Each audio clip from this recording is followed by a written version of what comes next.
Hi,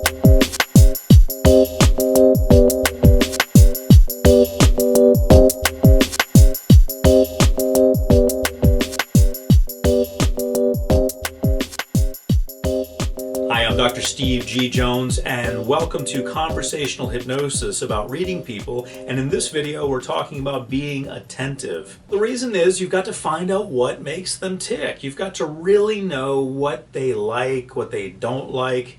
You've got to know how you can relate to them. You've got to realize what makes them make decisions. Without that information, well, it's going to be really hard to persuade them. So you've really got to do some groundwork first, and this all ties in with being attentive. You know, it's interesting, this information that I teach, in many ways it used to be just common sense. It used to be just logical that people would do that. But now we're so caught up with this and that, we're so distracted by our devices, we're so distracted by our schedules, we're so distracted by everything going on that we've taken ourselves out of this. So now we have to be told to do that. And so that's why it's important to really take programs like this to heart, because they're teaching you the things that a lot of times people have just lost in the modern day. They've lost the ability to interact as they should. So when you think about it, talking to someone, finding out what their likes and dislikes are, that should be normal. Finding out how you can relate to them, finding out what helps them make decisions. Those things should just happen, but they don't. And why is that? It's because we're so caught up with our schedules. One of the most seductive things you can do, I say this a lot, one of the most seductive things you can do with another person is to be attentive, to pay attention to them, to give them your full undivided attention, to make eye contact, to show them that you're interested in what they're saying and you're not just there to present your next idea and your next idea and your next idea, that you actually care about what they have to say. That really can take a lot of effort in our modern day because we're so caught up in things. So to learn which kind of communication to use is very important, because there are many different forms of communication, but you should choose one type for a particular audience depending on what your end goal is. For example, a serious tone. If I'm talking to a group that has a very serious motive when they're joined together as that group, I'm going to use a serious tone. And I'm going to be more conversational and relaxed and relatable if I'm not in that type of group. It's interesting, a long time ago in the 1980s, I got in the a network marketing group, and it was a group where you sell products within the group. And you get people to join and they buy the products from the company, and the company expands. And I didn't do too well at that because I wasn't really good at not being genuine. I'm better at being genuine. So also my heart wasn't really into it at the time.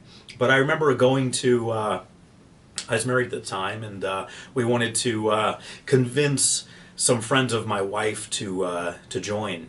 So we went to their home, and these were friends of my wife. These were friends that she actually grew up with. And I went, and my wife wore a dress, and I wore a suit and a tie, and I was all dressed up, and I even had a briefcase with me, and we sat in their living room, these friends that my wife had grown up with, and I delivered everything with a serious tone, because what I was talking about was serious business, and if they got into it, they'd make some serious money. So I thought that was appropriate. Not appropriate at all. In fact, they flat out asked me, they said, "Why are you dressed up?" They were confused about what was going on there. Whereas what was really needed in that situation was a conversational, relaxed, relatable style. But there was a disconnect. So you really have to look at the situation you're going into and decide what's appropriate and what's not. Sometimes it's an educational setting.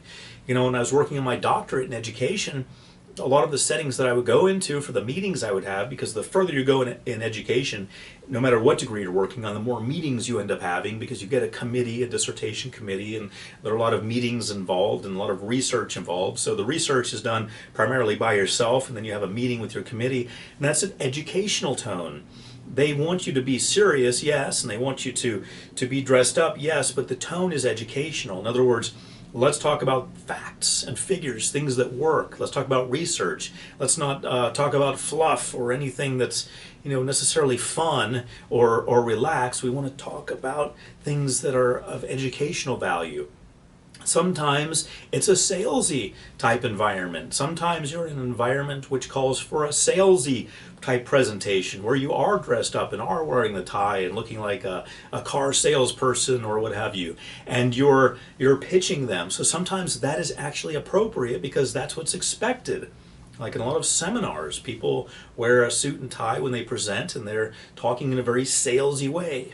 Also, asking a lot of questions. Sometimes that's part of the way the communication should be going. You should be asking a lot of questions of the audience or the person you're talking to. Now, sometimes that shouldn't be the case. Sometimes you should be doing the exact opposite, which is not asking any questions at all or asking for them to ask you questions. So you've really got to assess the type of communication to use.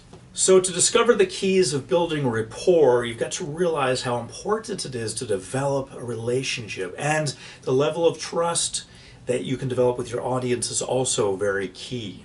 You need to be comfortable talking with them, and they need to be comfortable talking with you. Not in all cases. In some cases, you're just delivering something. I was a preacher for a while, and in those cases, it was just me talking. It wasn't a communication in the sense that they would talk also. It was just me talking. So in a situation that you're in, it may be appropriate for just you to talk, or it may be appropriate for a flow of conversation. But understanding where you are, which type of situation you are in, can save you a lot of trouble, can save you a lot of extra work, and can save you from fitting the wrong piece into the wrong hole. You know, if you got a square peg and you want to put it in a round hole, it's not going to work out too well unless you force it in there, and then it's going to be obviously forced in there.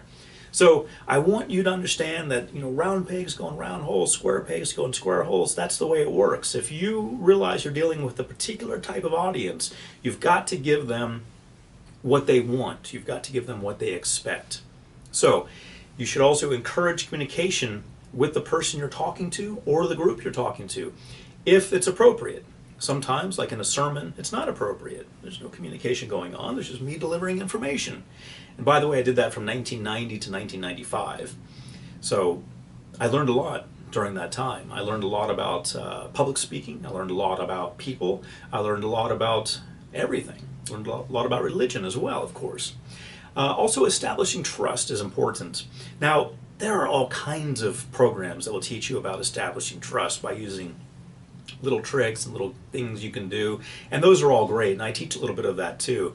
But really the most valuable way, the most lasting way, the best way to establish trust is to be trustworthy, is to just tell the truth. If you've got some information to share, share it. I'll tell you what, there was a study done a while back where doctors had to come out to a waiting room where the people were waiting for their loved one in surgery, and the doctor finishes surgery and comes out to the waiting room. And not always good news. Sometimes the doctor has to deliver bad news, you know, news that's very upsetting. Things didn't go so well. In the cases where the doctor came clean and said, hey, folks, you know, I made a mistake, or I know this sounds terrible, but or in the cases where they said, you know, things didn't go quite as planned, and I accept some responsibility for that. In the cases where things didn't go well in the operating room, and the doctor came out and explained to the family his or her part in contributing to the problem rather than the resolution. In other words, they owned up to what went wrong, or at least didn't go right. In those cases, lawsuits were almost non-existent. Almost zero. Isn't that interesting? And it didn't matter what had happened in there. It didn't matter if the patient had died. It didn't matter if the patient was not going to be able to perform some vital task from then on. The type of injury that happened in that surgery didn't matter. The lawsuits across the board were almost zero. Why is that? Well, that's because people like being told the truth. They establish rapport. When that doctor comes out and comes clean and says the truth, that establishes instant rapport. You know, oh my goodness, something awful happened, but this person owns up to it. Now he's on our team. Now he's one of us. He's on our side. Yeah, he made a mistake, but humans make mistakes.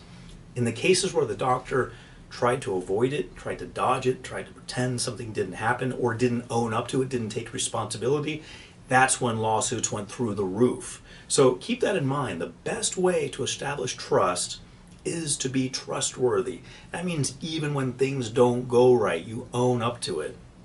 That's how you relate to other people. So again, we're talking about why it's important to read someone before you persuade them. Another reason is to find out more about their beliefs and personality traits, more about the importance of knowing what makes people tick.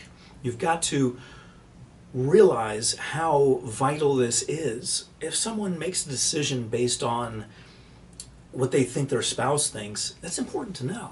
It's important to know that. If they make a decision based on logic or dollars and cents, that's important to know. If they make a decision based on how good or how bad it's going to make them look, that's important to know. So you've got to find out about them beforehand. You've got to know what they believe in when it comes to everyday decision making and how they make buying decisions.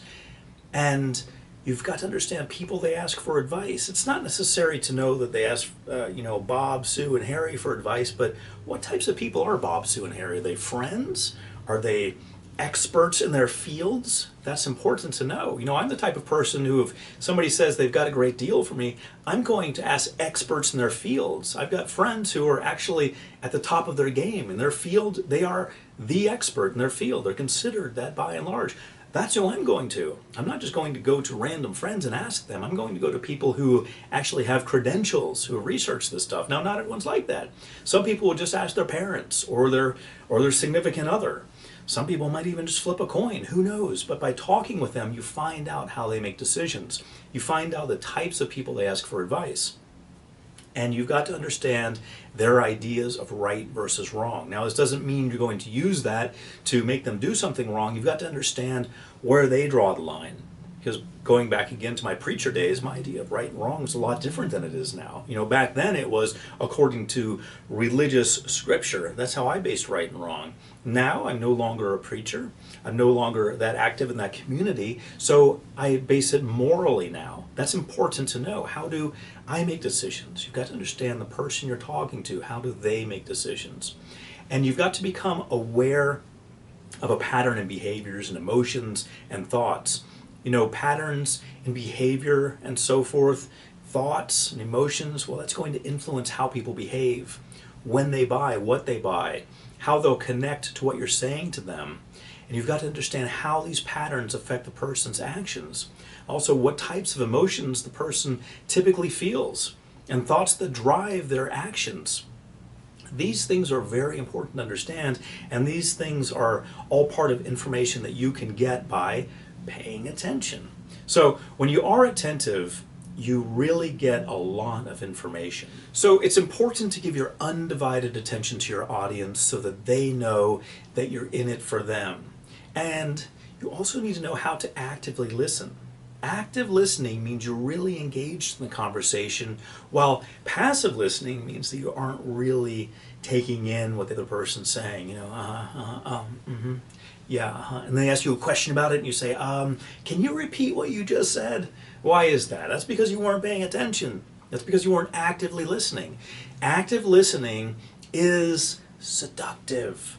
Passive listening comes off as nonsense, comes off as you don't even care. If you're just passively listening, I'm telling you, you're wasting your time.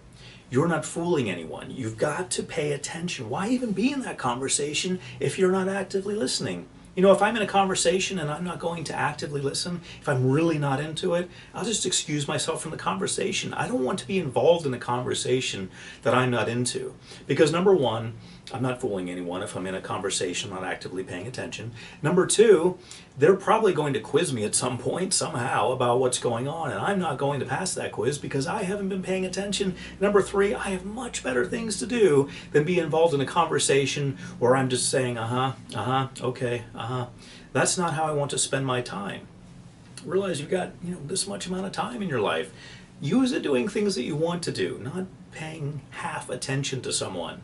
So let's talk about tips for concentrating on what's being said. Well, examples would be make good eye contact, avoid distractions, and fully listen. So how do you pay attention effectively? Well, again, you avoid distractions, but also coming up with rebuttals or questions. If you're actively involved in a conversation, you've got a question every now and then, or you've got a, yeah, but I think, or, oh, and let me add this. That's the way an active conversation works. You're adding things to it. If you're just kind of spacing out and you're just along for the ride, you are not in an active conversation. You're either listening to a monologue or you're involved in something that you thought was a conversation, but it's really not, because you're just being berated by a bunch of stuff that you're not interested in. So the benefits of being fully attentive are, first of all, you're going to understand. You're going to get some understanding of what's going on, what makes them tick, how you can interact with them. Also, you're going to learn something about them in general. You're going to learn some information. You may even learn something that's useful in another area of your life. Taking it out of conversational hypnosis. Generally in conversational hypnosis, we're concerned with how we can work with a person, how we can influence them for some sort of an outcome, but you may also actually learn something interesting if you're involved in an interesting conversation. Another benefit of being fully attentive. Also, you can be supportive. If someone's talking to you, let's take it out of conversational hypnosis for a minute. Let's just put it in the realm of talking to someone. Someone you care about, someone you want to listen to, even if they are just going on and on. Well, you can be supportive. And supportive, getting back into conversational hypnosis now, supportive builds rapport. Supportive people are seen as people who others want to be around, and that helps with rapport. So now you know the importance of being attentive. I'm Dr. Steve G. Jones, hoping you have an outstanding day.